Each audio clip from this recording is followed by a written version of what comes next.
Mark Hass from the State Senate, along with Representative Mark Johnson. Senator Buckwis is on the wing. I want to talk today about the corporate tax proposal.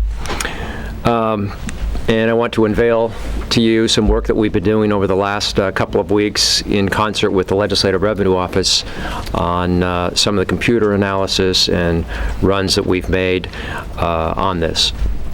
This compromise on tax and revenue reform is really the culmination of some very thoughtful deliberation and a commitment to finding an alternative to the all-or-nothing initiative battle on corporate taxes. It raises $500 million for education. It reduces income taxes for middle and low-income taxpayers. Oregonians earning up to $58,000 a year after taxes will pay less. With those tax cuts, combined with doubling the Earned Income Tax Credit, this plan will make Oregon's tax code overall more progressive. Business will welcome the repeal of the corporate income tax in exchange for a commercial activity tax. The 3.9% rate will be lower than the corporate tax in Washington. As I mentioned, the Legislative Revenue Office just completed a high-level computer run and found that this proposal, this compromise, would create 4,454 new jobs over the next 5 years. 4,454 new jobs, public and private. Now, to keep this in perspective, remember we met in special session for the Nike special session in 2012, and at stake then was 500 jobs. This creates nearly 10 times that in private and public jobs, and because the revenue is earmarked for education, most of those public jobs will be teachers. Now, obviously, I think this is a great plan, but it's really just a starting point to find a peaceful solution between the two warring camps, and that's the purpose of putting a compromise out there. Now, I'm not delusional. I know the chances of getting there this session are very slim. I know that better than anybody in this building.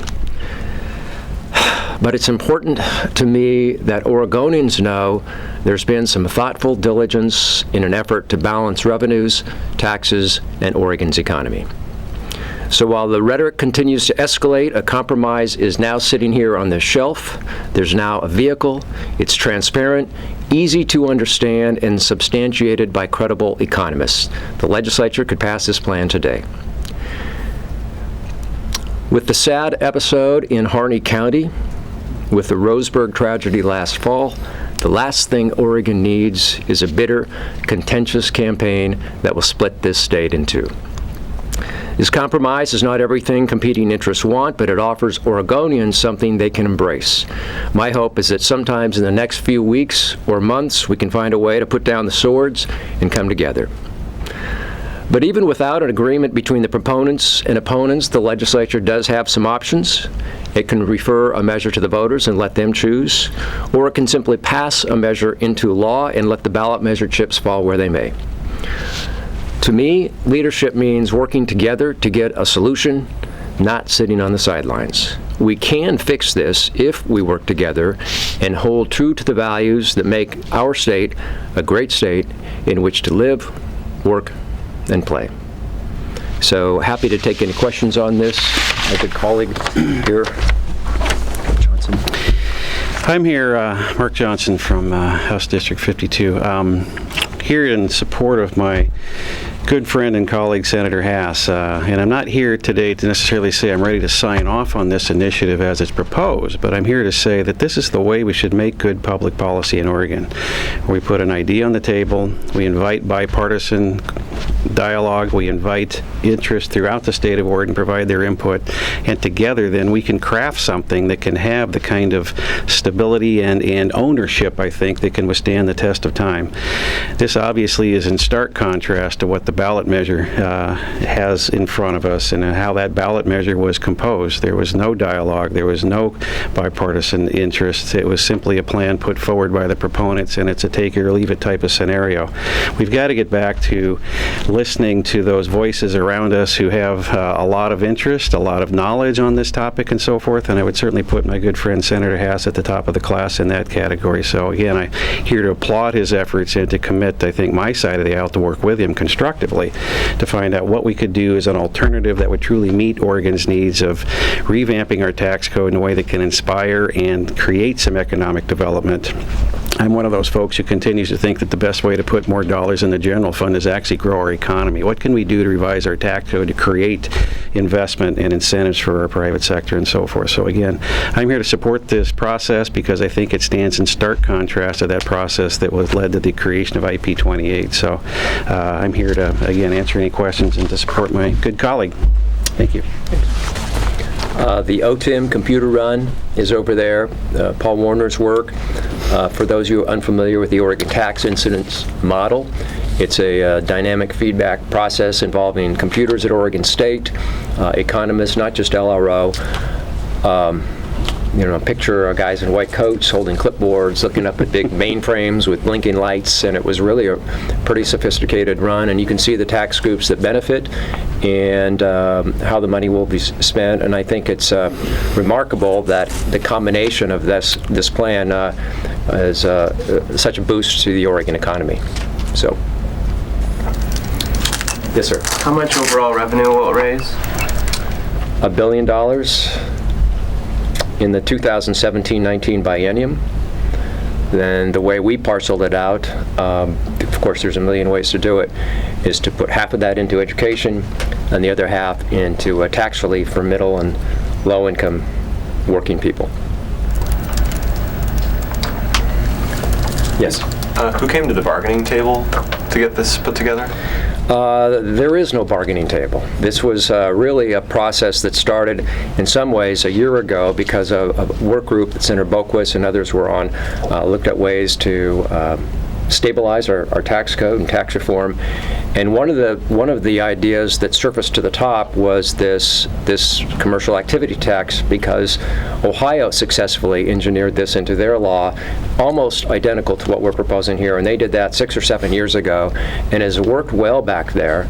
And so we've been working on this, and I think it's fair to say members of the Senate Revenue Committee are really comfortable with the gross receipts tax as a vehicle.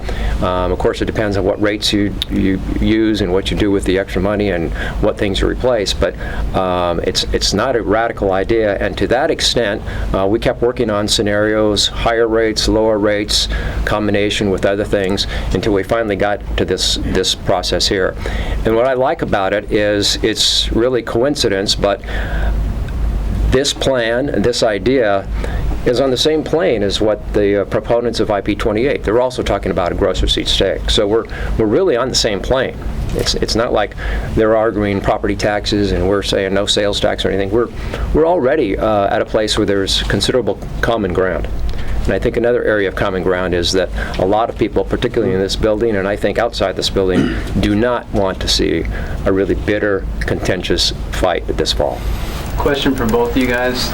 The Speaker and the Governor were both pretty adamant last week about a need for new revenue. They said we need more money. Do you both share that same view at all? Or either of you?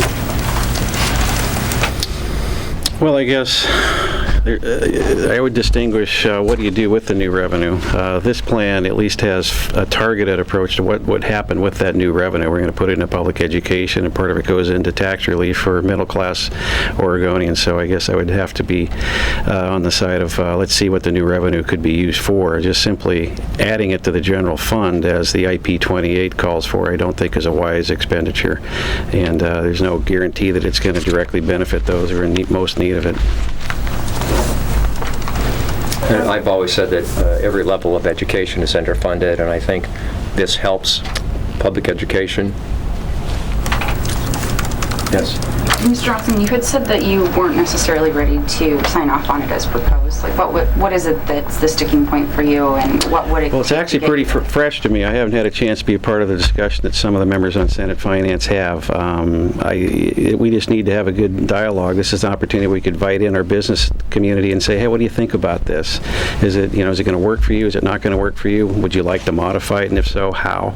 Again, it's a conversation starter for me that I think is the kind of process that I think most of us in the legislature would like to see happen, rather than what we're being presented with, which is kind of a take it or leave it on the ballot that IP 28 represents. Yes. Do you have any idea whether this would add teachers or other education services, or could it go to offset some of this PERS cost that's looming? Well, it's earmarked for public education, K through 12. And so if that happens, according to the analysis, I think it's over 2,000 public sector jobs. And if it's in education, Dr. Warner and others believe that most likely going to be teachers. So new teachers, Yes. additional teachers. Senator, I think you said you think the chances are slim of this getting through during this 5-week session. Is there a possibility in your mind of working towards a special session? If so, do you need to do that before they turn in their signatures? Do you do that before the November election? What's sort of the do or die point for this? Well, I'm hopeful. Who knows? Maybe out of this session, a door will open that will point the way toward a special session. And I'm hopeful that there's a possibility of that. But I mean, at a certain point, we'll know whether or not they actually put it on the ballot. I mean, July, whatever, when they turn their. Yeah. Do you have to get it done before then? I think we would have to do it before July. Senator Hess, surely you brought this to the majority leader and the Senate president, and they told you, what? No, sorry, we don't think this is important? I mean, what happened? Just the opposite, and you can check with them, but they're very supportive of doing this. Frankly, I think probably we could get the votes to do a measure like this as a referral or passage in the Senate. So, in fact, I've been heartened, and the reason I've been moving forward is because of the enthusiastic support of Senator Courtney and Senator Burdick. Well, then what's standing in your way? Well, there's a couple of mechanical, logistical issues. First of all, a measure like this would have to originate in the House or through a joint committee using a House vehicle. Okay, so that's number one. And number two, there are some members in the House who don't agree with me that we need to try to avert this issue. So that's been frustrating, but I don't think it's something that you give up on. I had a year ago, people in the House told me that Free Community College wasn't going anywhere, too. Touche. Would this need a 3/5 majority? Yes. Okay. A referral too? Yes. And is this on all corporations, or are there any limitations? Oh, good like question. this? Over $1 million in sales. Sales receipts. Did you talk about the income tax reductions also that's in here? Yes, and the income tax cut would be done by doubling the standard deduction. Dr. Warner thinks this is the most practical way to cut taxes for those groups. So that's $58,000 after taxes and below would receive that. $58,000 after taxes, I don't know, the gross tax is somewhere north of that, say $70,000. So that encompasses a lot of Oregon taxpayers, maybe even the majority, that will see this. And because of that, because those people have extra money in their pocket, it's good for the economy.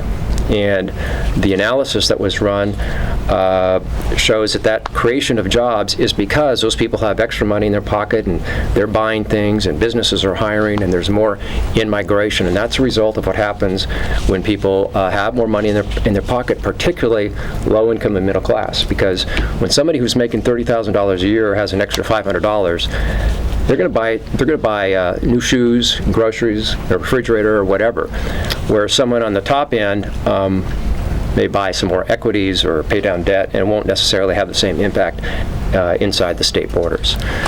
So there's where you get the economic activity necessary to create these jobs, and it's just, I think, a really good combination of new taxes, tax cuts, and just kind of changing the landscape a little bit to get this benefit.